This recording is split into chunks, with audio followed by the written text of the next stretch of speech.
Hello, seventh graders. Welcome to our last week of school and one of our last 4 math lessons. We got today, tomorrow, Wednesday, Thursday. There will be no math on Friday, I'll tell you that right now. So we're getting to the very, very end, guys. This is it. Home stretch, okay? Keep up the good work. We're almost there. End of this week, we'll be done with school and on to summer break, okay? Keep up that effort till the very end. Today we're working with cubic functions, a new kind of function. We worked with quadratic functions that made parabolas last time, right? Remember those? Today we're going to work with cubic functions, and when you graph these, they make an interesting shape. They make like a looped shape like this, either that way or the opposite way. So we'll show you how to graph those things. A cubic function is called that because it's always going to have something x cubed, and sometimes you might have something x squared, something x, and then a number at the end, but they always start out with something x cubed, like this. This would be a cubic function. It doesn't have to have the other pieces, but it might have other pieces behind, like this, and that's still a cubic function. To know if it's a cubic function, you just look at the first piece, and if it's got a cube, something cubed to the third power at the beginning, it's called a cubic function, and when you graph it, it'll make a graph kind of like that. I sort of think it looks like an S, or sort of like a hill, or something like that, okay? So that's a cubic function graph. So let's graph a few of these today. You're going to notice my graph paper looks a little different over here. This is what I call 1 centimeter graph paper because each of the boxes are about 1 centimeter wide and tall, right? And so if you have some of that at home, that might be useful today because some of your graphs are going to get really big numbers. And to use those smaller ones that only go up to like 15 or 16 aren't going to work real well for some of these. If you don't have centimeter graph paper, you could take your graph paper, the smaller graph paper, and change the numbers and go up by 5s or 10s or something instead of just by 1s and adapt it that way. But if you have some of this 1 centimeter graph paper or notebooks of this stuff, that would be best to use for a lot of them today. Not all of them, but a lot of them will work better on that paper, like this one right here. So we're going to graph this cubic function. So just like we did before, we need to have some negative and positive numbers because remember, it curves, right? And so we need to know like where this curve is and where this curve is. So in order to know that, we need some positive and negative x's, right? Because if this is the x-axis, we need some numbers over here and we need some numbers over here, right? So we know where this curve is. So a good set to use again today are the ones we used for the quadratic functions, -2, -1, 0, 1, and 2. So just like we did last time, let's write our equation with a big open parentheses spot. Join me on this one as a good practice one, and then we'll do some right out of your assignment too, okay? And we're going to slide in those x's one at a time. Okay, -2 to the third power. So think that's -2, -2, -2, right? -2 times 2 is +4, right? And then 4 times 2 is -8. And then we're going to take that times 2. So -16, right, would be our first number. So I'm going to come in and erase the pieces and replace. Here we go. -1 this time. So -1 to the third power is going to be -1 still, right? Because -1 times -1 times -1, that would be +1, and then times -1 would be -1 again, times 2. So -2. Okay, so we're going to replace this now with a 0. Here we go. 0 to the third power, that's easy. That's just 0, and times 0 is 0. Okay, now we're going to put a 1 in there. So here we go. 1 to the third power is just 1, times 2 is 2, right? And then we already know what 2 to the third power is. 2 times 2 times 2 we just did before. That'd be +8 times 2 is +16. So now when we graph this thing, I'm going to make my own XY table. So I'm going to go right down the middle. So if you're using 1 centimeter graph paper, you know what? Some of your coordinate planes actually went to 16. So some of you may actually have some coordinate plane paper that works. If not, so let's count by like 3s. 3, 6, 9, 12, 15, 18. There we go. That'll give us enough. And then -3, -6, -9, -12, -15, -18. Okay, and of course these will just go by 1s. -1, -2. All right. So let me make this line a little straighter here. There we go. All right, let's graph this thing. We'll graph it in red. So -2, -16. So that would be about right here, right? Okay. And then -1, -2. So that would be about right here. And then 0, 0. And then we have 1, 2. So that would be about right here. And then we have 2, 16, which would be about right there. So notice our graph that we end up getting. Remember that little curve that we have in this type of graph? And there we go. You put arrows at the end. Don't forget those arrows. And there you go. There's that S-shaped curve that we talked about cubic functions having. Let's do one more. Again, do this with me. I know this is new, but the more you practice with me, the easier it's going to get, okay? So I'm going to rewrite this equation below with a big open space in parentheses to put our numbers. So this time we're going to put a -2. Well, -2 to the third is -8, right? We did that before. And then -8 plus 3. So different signs, subtract and use the sign of the bigger number, right? So -5. -2, -5. Let's erase and replace. Let's put a 1 in here, a -1. -1 to the third power is -1. We did that before, right? -1 times -1 is +1, times another -1 is -1 again. So -1 plus 3. Notice different signs, so subtract them and use the sign of the bigger number. +2, right? And we're going to put a 0 in this time, if I can grab the right tool, maybe. There we go. I've got the right tool. Let's put a 0 in this time. 0 times 3 is 0 to the third power, is just 0 plus 3 is 3. Okay, and then we put in a 1 this time. 1 to the third power is 1 plus 3 is 4, right? And then we put in a 2. I'll just write over the top this time. 2 to the third power is 2 times 2 times 2. Careful, not 8, or not 6, it is 8. And then plus 3 is 11, okay? So let's graph this thing. Let's see if we can see that little S curve again. I'm going to use red and -2, -5, right there. -1, +2, so that'd be way up here. 0, 3, you can see where it's curving a little bit. 1, 4, okay, and then 2, 11. Notice my graph only goes to 10, but I can put 11 where I think it goes. And notice, if I connect my dots, I get that little S curve shape again that we're going to get for all of our graphs today, okay? So that's cubic functions, guys. There's another type of function they're going to teach you today. They're called exponential functions, okay? Exponential functions, what's unique about them is the x piece is going to be what's missing. So you're going to change the power when you put in the x's. And because we're working with powers gets big really quickly, right? If you do like 5 to the 8th power, that's a huge number. So the graph for these are just going to shoot right up into the air. They're going to go like that. They're going to go really fast, okay? And then they're always going to be in this form. It'll be y equals something like to the x power, and you might have something else. And then you're going to replace this x each time with some new x value. And you're going to get this graph that goes up really quickly. Or if it's a negative power, it's going to go down really quickly. It'll shoot down. So it'll make like a J shape. So since it doesn't have a funky curve or a V shape, we can stick with just positive numbers when we graph these. So for these exponential functions, so if you see that an exponent is what's missing, you can just do like 0, 1, 2, 3, 4. And that's going to be perfectly fine. You don't have to do negative numbers because you don't have to find both sides of a V or where an S curve happens by doing some negative numbers too. It's nice. It's always just going to look like that. So you can just use positive numbers. So let's rewrite our equation here. And what I'm going to do is I'm just going to leave a spot right here blank where we're going to keep putting the x because that's where the x is this time. So let's put in a 0 there first.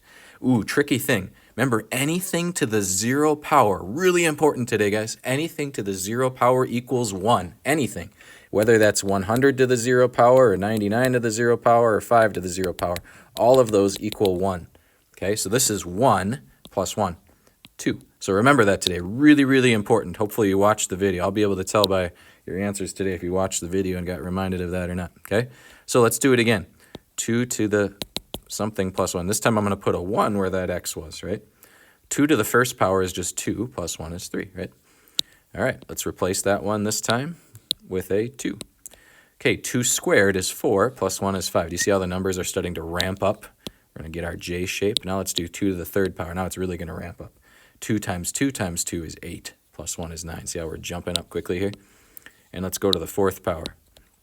2 times 2 times 2 times 2. 2 times 2 is 4. 4 times 2 is 8, 16. Oof, now we're really hopping up. So that's why for these problems, this one probably would have fit on your XY, your coordinate plane paper that you have that goes up to 16. I don't have a piece of that, so I'm just going to make one. Remember, you don't need to make negatives, so you can just make positives. And just like I did here, and I don't know if I'm going to have enough to get up to 16. Let's count by 2s. I'm going to change my mind on that here. 2, 4, 6, 8, 10, 12, 14, 16. There we go. Now I got enough. All right. And then 0, 2, right? So I should have, let's do this in red so it stands out. 0, 2, right? 0 left and right. 2 up and down. 1, 3. You're going to see how this all of a sudden takes off and makes a J shape. 2, 5. See how it's going up a little bit faster now? 3, 9. Now we're really ramping up. And then 4, whoa, way up here, 16. And so notice how we get this J shape when we graph it, okay? That's how those exponential functions, the ones where there's an x for the power, will work. So just as a review, here's what you guys have learned this chapter, right? We talked about linear equations that make a straight line, and they looked like this, y equals something x plus b, right? These are the ones you guys just got done working with, quadratic functions that make a v shape or a parabola, something x squared plus something x plus something, right? We just did cubic functions today, right? Something that has something to the third power to begin, right? And those make those S-shaped curves. And then this is the other new one we learned today, exponential functions, where you have the x is the power that's missing. And then these ones ramp up really quickly or down really quickly if you've got a negative number to a power, okay? And so that's what you're working with today, guys. So you've learned all those different types of functions and how to graph them over the past couple of weeks. You've learned a lot. So let's jump right into our assignment and do a couple problems together.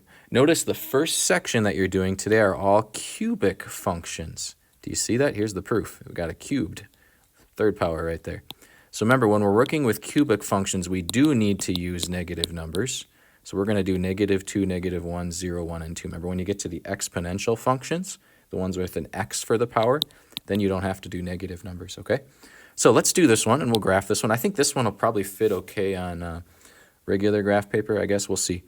So I'm going to replace that x each time with one of our x's. So here we go. -2 to the third power. That's -8, right? So we'll put -8 right there. All right, let's replace it this time with a -1. -1 to the third power is -1. Okay, replace it this time with a 0. 0 to the third power is just 0. 0 times 0 times 0 times 0, right? And then we put a 1 in there. 1 to the third power is just 1, right? And I put a 2 in there. I'll just write over the top this time. That's going to give us +8. So if we graph this thing, we got a dot at 0, 0, right? A dot at -1, -1. A dot at -2, -8. So that'd be way down here. Yeah, this one will fit just fine on our normal coordinate plane paper. And then 2, 8. And then do you see our curve? Go like this when you graph it.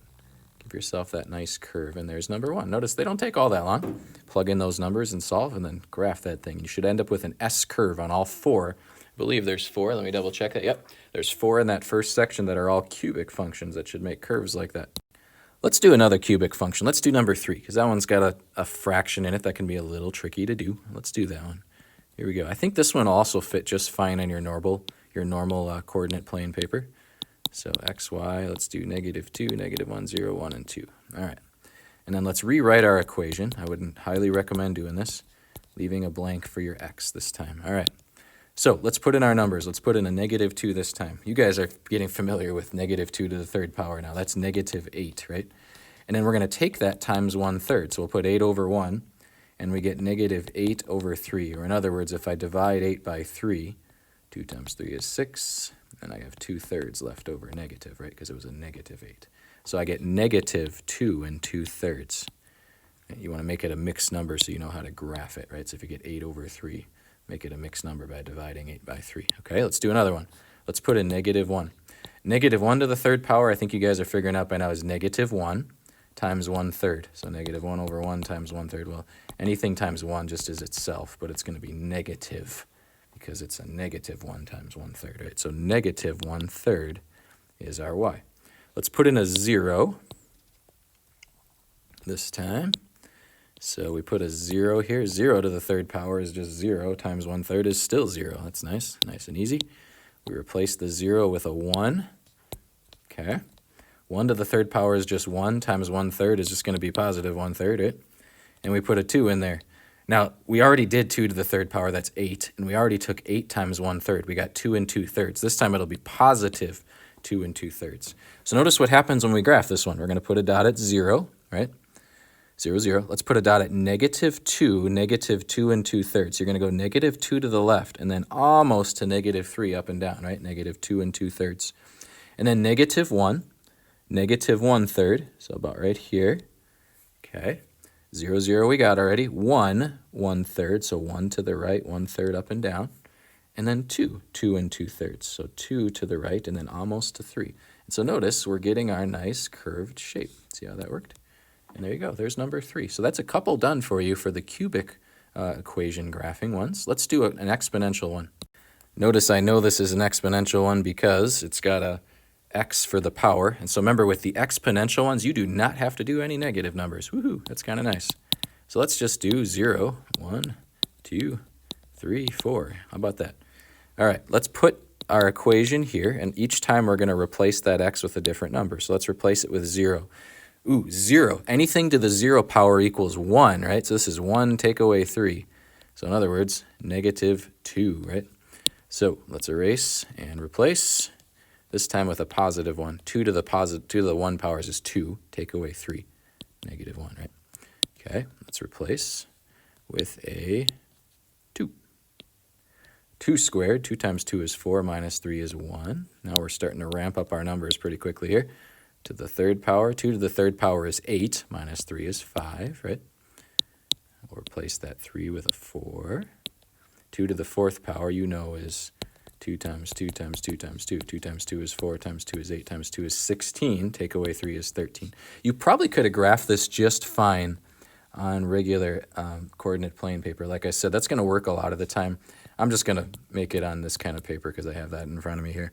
But we need to get up to 13, so I think I'm going to count by 1, 2, 3, 4, 5. Actually, I might be okay. 1, 2, 3, 4, 5, 6, 7, 8. Not quite. I'm going to count by 2s. I'm not going to quite have enough room to do by 1s.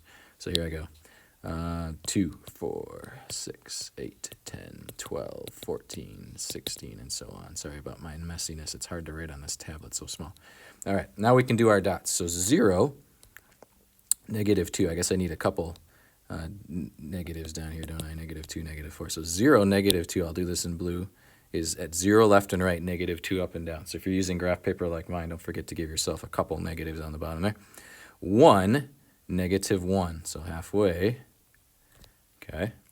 2 positive ones, that would be about here. You can see the J shape starting to take form. 3, 5 would be right there, right? 4, 13. Ooh, that hops way up. There we are. And then you can graph. There's our J-shaped graph that we end up with, isn't it? Okay? And so that's one of the exponential ones for you. Hopefully that gets you off to a good start. That's 3 of them. There are not very many problems to do today. Remember, if it's an exponential function, you don't have to use negative numbers in your x's. For your cubic ones, the ones with the third power in them, right? Use -2, -1, 0, 1, and 2, and that'll usually get you what you need to get that S-shaped curve that you're going to get on those ones, okay? If you don't get an S-shaped curve or a J-shape, let me know. We can talk through them together. But the nice thing about today's assignment is if you end up with that S-shaped curve or you end up with a J-shape, you know you did it correctly. If you get a different shape, try it again. And if you're still getting a different shape, that's when you should contact Mr. Gurgle and say, let's Zoom and practice together, okay? Have a good day, everybody.